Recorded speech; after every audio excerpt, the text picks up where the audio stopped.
Well, let's bring into this conversation the IEC's Chief Electoral Officer, Sy Mamabolo. Mr. Mamabolo, good evening to you. Thanks for your time. The only true way of measuring success after a weekend like this is really in the numbers. What do those look like currently? Indeed, excuse me, it is correct that the ultimate and litmus test for an exercise such as the one we had is in the numbers.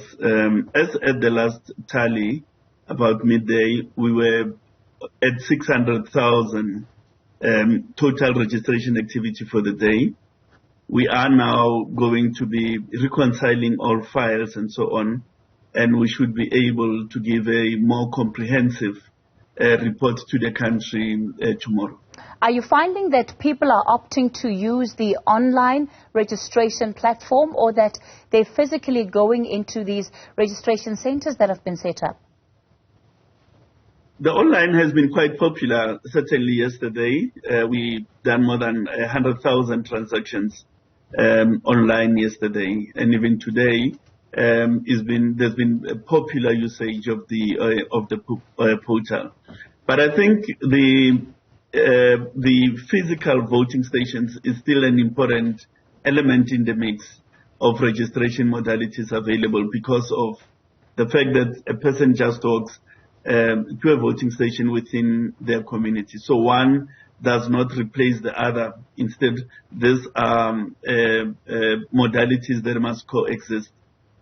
Of course, the IEC is facing a big problem when it comes to being able to register new voters. And Mr. Mamabolo, what people are telling you, officials and our reporters, is that they're simply not interested. They don't want to register to vote because they don't plan on voting next year. A huge part of that responsibility around voter education is sitting with your office too. No. Indeed, it is so that there are pockets of voices that we also had of people indicating their intention not to vote. Of course, we'll engage with them through voter education processes and so on. But ultimately, the political parties must enthuse people through their policy platforms and ensure that those policy platforms are such that they give motivation sufficient for people to get out of their houses to go to the voting station to register.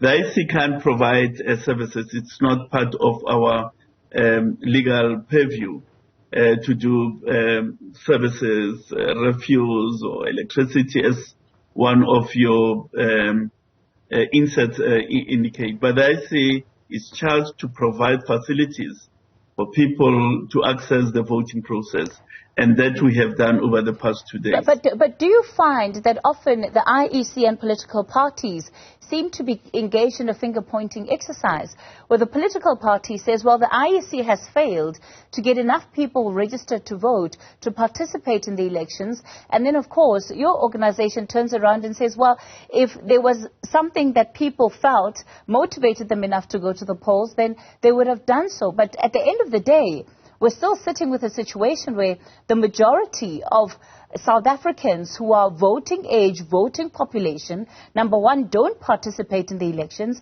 And the other issue, of course, is that some of them are just not registered to vote. Look, the IEC is really not interested in finger pointing. It serves no purpose. The reality of the issue is that we have a mandate to register as many people as they wish to be registered, and we provide facilities for that purpose. And that's precisely what we have done. We do so in partnership with political parties who have a big role to play. And we are happy that leaders were out there today and yesterday trying to enthuse people to register. And when we announce the results tomorrow, I think that's really where the test would be.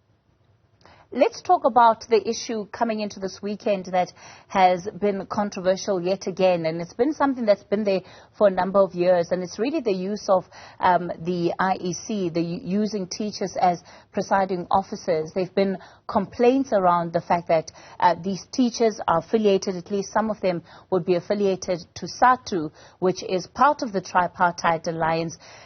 It's been an ongoing issue, and year on year, the IEC still continues to use teachers. Why is it that this complaint is seemingly not being considered enough to result in change? Are you not just creating room for criticism and for the integrity of the elections and its associated processes to be questioned? Well, our view is that the IEC has no official policy of hiring members of SATU. In fact, we do not know who the members of SATU are because we don't have a database of the SATU membership. Neither do we have a database of members of other trade unions, such as an example, NAPTOSA, which is also a union organizing within the education fraternity. What we thought is important is to agree with political parties on a set recruitment and selection criteria, and that has been done. And then two, to then present the list of all persons to be utilized in a registration weekend to municipal party liaison committees, so that if there's any one person on those lists whose employment transgresses the agreed selection and recruitment criteria, an objection can be raised. And in fact, objections have been raised against 12 people, and those have been refused, have been removed from employment on a basis that their employment transgresses the agreed provisions of the selection and recruitment criteria. However, to the extent that the matter persists, we are agreed to engage with the stakeholders and see whether there's a necessity to review the agreed selection and recruitment of course, criteria. what we see coming out of the EFF in particular, because they've been the most vocal on this, is that they reject the rollout of the use of teachers by the IEC yet again for the election cycle. So is it still prudent, Mr. Mamabolo, to continue on this particular trajectory when you're well aware of the fact that we're entering a year which is really going to be the most contested election post-democracy? Can we afford to have the kind of perception that is created, whether real or not? Is it something that the IEC believes it can afford right now? No, Kathy, we have to work on agreed policies and procedures. And our indication is that there is such agreed policy and procedure for the recruitment of staff. We are willing, as I indicated, for that to be reviewed in partnership with stakeholders, in particular the National Party Liaison Committee. Another party can come up and say, why not this category of people? Another one could come and say, why not this class of people? So where does it start and where does it end?